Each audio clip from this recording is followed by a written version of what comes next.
Hello guys, hope you're all well. Okay guys, so Blizzard have now added more uniques to the patch notes, which they previously missed from the last PTR. So yeah, let's go through it, okay? Here we go. Okay guys, for all classes, the Crown Lucian is a generic unique, has been added. Basically, it's going to be a competing helmet for Shaco now, okay? So certain builds that can't use Shaco, that doesn't buff their DPS, like a Necromancer playing Summoner, this will be really, probably best in slot for us now, because the damage buff is just so good, even though it has been tuned down. So look guys, so fixes, it's got maximum life, 873 as always, then it's got 8 lucky hit, shadow resistance as well. Shadow resistance, then I would have preferred armor personally. And then guys, cooldown reduction as well, 8% cooldown reduction. Unique power. Each time you use a skill with a resource cost, gain 5 to 15% multiplication damage, increased damage, and resource cost increased by 30% for 4 seconds, and it stacks up to 5 times. So it's a whopping, what, 75% increased damage. But obviously it's going to take a lot of power. But as a lot of us know, if they're playing Necro on Summoner, you don't really have that much in the way of mana spenders.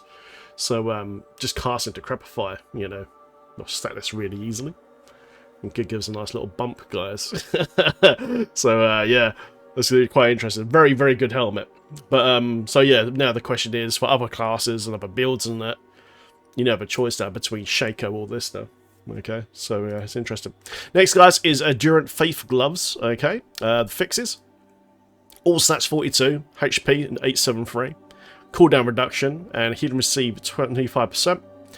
Power. When you would be damaged for at least 40% of your maximum life all at once, it is instead distributed over the next 2 seconds and is reduced by 10 to 30%. A little bit like that gem from Diablo 3.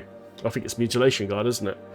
So, yeah, it just staggers the damage over sort of thing. And it reduces it as well by up to 30%. That's an enormous amount of damage reduction. This would be a really nice glove for hardcore especially. Nice. Right, guys, the Shard of Verithiel. One-handed sword. 50% damage bonus baseline, all stats 42, 13 maximum resource, 25% attack speed, and +1 to 2 basic skills, and the main power.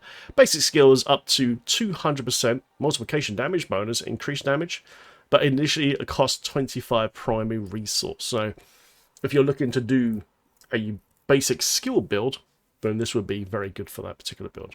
Interesting. Right, guys, Rakanov Wake is next. Remember, these are generic uniques, so all classes can use these. Fixes. Okay, so it's got movement speed, guys, on these new boots. Rakanov's Wake. 75% non-physical damage on boots. That's really good. 75% non-physical damage, guys, on boots, man. That's really nice, man. Whoa. Resistant all elements, guys. 35, and also cooldown as well on boots. It's very, very nice. Power. When you cast a skill with a cooldown, you explode, dealing X fire damage. Doesn't tell you how much damage it is, but that's a very, very interesting pair of boots. Especially with the non-physical damage bonus. That's really, really nice. To get the finger cap on, guys. Locran's Animate, guys, as well, has made it into the game. One from the PTR that we saw for a while. Fixes 25% all resist elements. It's got 3% to all stats. Maximum resource 13, 115 crit strike, and 10% to resist all elements as well on top. That's quite nice. Power. Your skills gain 0.10 to 0.40 additive critical strike chance bonus point of primary resource you have, up to 10 to 40%.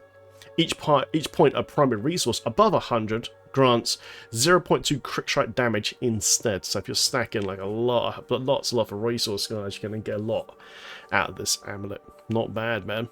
Got a feeling Lockrans and maybe the Crown of Lucian, man, going to be used a lot this season, I think.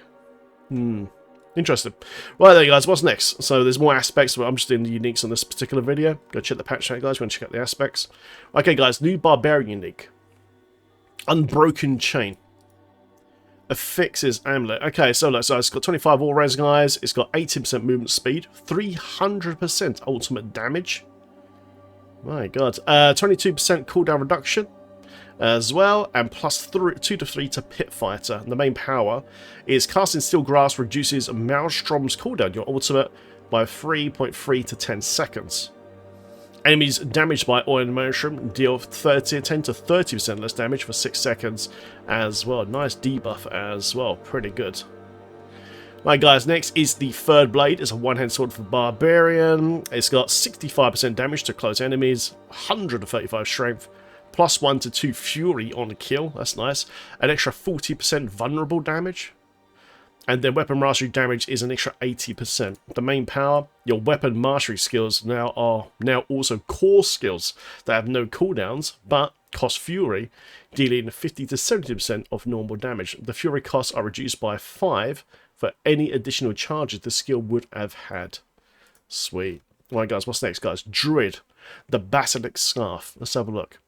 130% damage to crowd-controlled enemies. It has 25% increased at Earth attack speed. 100% critical strike damage. 170% physical damage. And then 21 to 30% critical strike against stunned enemies. The power, when you first hit an enemy with an Earth skill, petrify them for 3 seconds. CC. Petrifying an enemy additionally deals 4.4k to 26,742 physical damage. Ooh. The Basilisk Scarf, guys. Turn your enemies into stone. Nice. I might have to play a Druid this season. This is really cool stuff. Okay, Majolic Ring, guys. So look, fixes. 10 all res. Shadow resistance 10. Willpower is 135. Crit strike 8. 25% movement speed while Cataclysm is active. Plus 1 to 2 Endless Tempest. And then the power. While Cataclysm is active, you gain unlimited spirit and deal multiplication of 40 to 100% increased damage as well. That sounds pretty dang good. Some very good stuff for Druid. Right, guys, Necromancer, my current favourite, as always. I love my Necro, especially some of the stuff. What we got, guys, that Blizzard got to put in the for a patch notes the other day. The Warcrux Dagger. Okay? This dagger, guys, has 50% increased damage, baseline. 180 intelligence. It's got crit strike of 125% and vulnerable damage 85 and plus 3 to 5 to huge flesh. It's a bit like a minion dagger in a way. When consuming a corpse, there's a 10 to 30% chance to also create a decaying skeletal simulacrum that seeks enemies but cannot attack. When it dies, it explodes for 5,540 shadow damage. This effect is treated though as a macabre skill. Okay. Seems okay. We've already got kind of a corpse legendary already with, you know, How From Below. Can't see it being that good at the moment, but who knows, there's always going to be a niche build for Do-X, guys. You know, it still could be fun. Path of Tranquil, guys. I believe these are boots, aren't they? Doesn't say boots, so. Yes, it is boots. Plus 3 to maximum evade charges, armor bonus, movement speed bonus 18%. 13 to 17.5% bone prison cooldown reduction, and then plus 1 to 2 bone skills. Okay, so this is quite nice. Bone prison traps a larger area and fires 10 to 30 bone splinters at enemies trapped within. Increase your maximum essence by 2 for 10 seconds each time these bone splinters hit an enemy as well. So this is going to be quite nice for setting up like big essence builds like Bone Spirit, things like that. Bone Spirit, guys, looks like probably will be our meta. Because the other power mechanics that have been buffed for us on the Necro is pretty strong. So expect Bone Spirit, guys, using this properly. It's going to be crazy. Crazy, man. Right then, so as I expect we go that. Let's go to Rogue next, guys. The Umbra Crux Dagger. 50% damage bonus, 90 dexterity, 40% vulnerable damage, 7 to 9 subterfuge cooldown reduction, and plus 2 to 3 to innovation. The power.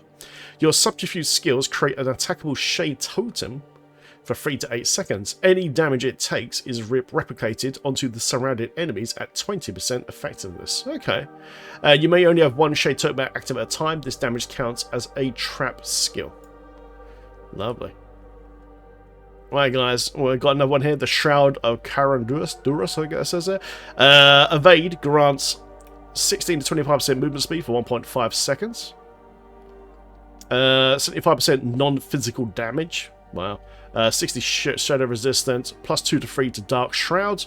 And power. Casted Dark Shroud makes you immune for 2 seconds, but your evade cooldown is increased by 9 to 0.3 seconds. Evading while Dark Shroud is active leaves behind an explosion that deals up to 10,278 shadow damage and pulls in enemies as well. That's quite nice. I do like things that pull things in like that. It's nice.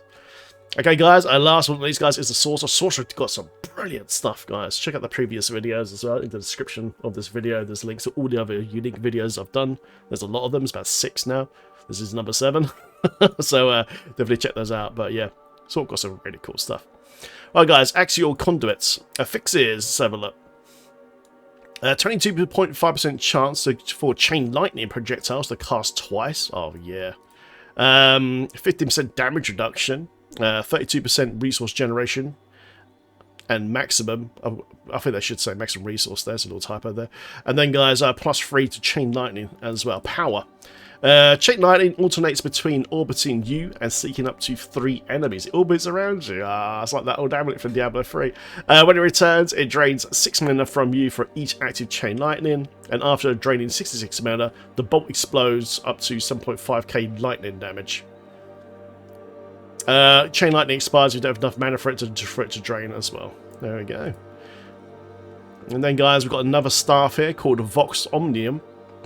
60% lucky chance, that must be the baseline, I think. Intelligence 270, core attack speed 35, non-physical damage 150, that's a lot, and then +2 to 4 basic skills. Cast on the core skill additionally fires 2 instances of Firebolt, Frostbolt, or Spark. Really? That sounds cool. Matching the elements elements of your last 2 non-core skill casts, or cats. Right here, guys, not cast, cats. Meow. Meow, Blizzard, meow. These projectiles deal up to 30 to 90% increased damage. And there you go, guys. That is all the new uniques they've added to the current blog post. Also, there's a bunch of aspects here as well that were on the PTR that we kind of already known about. Blizzard are changing the numbers in the patch notes, by the way, so definitely check out the patch notes, guys, and plan your build. Thank you, guys, very, very much for watching. Subscribe for more, and I'll see you in the next video. GG.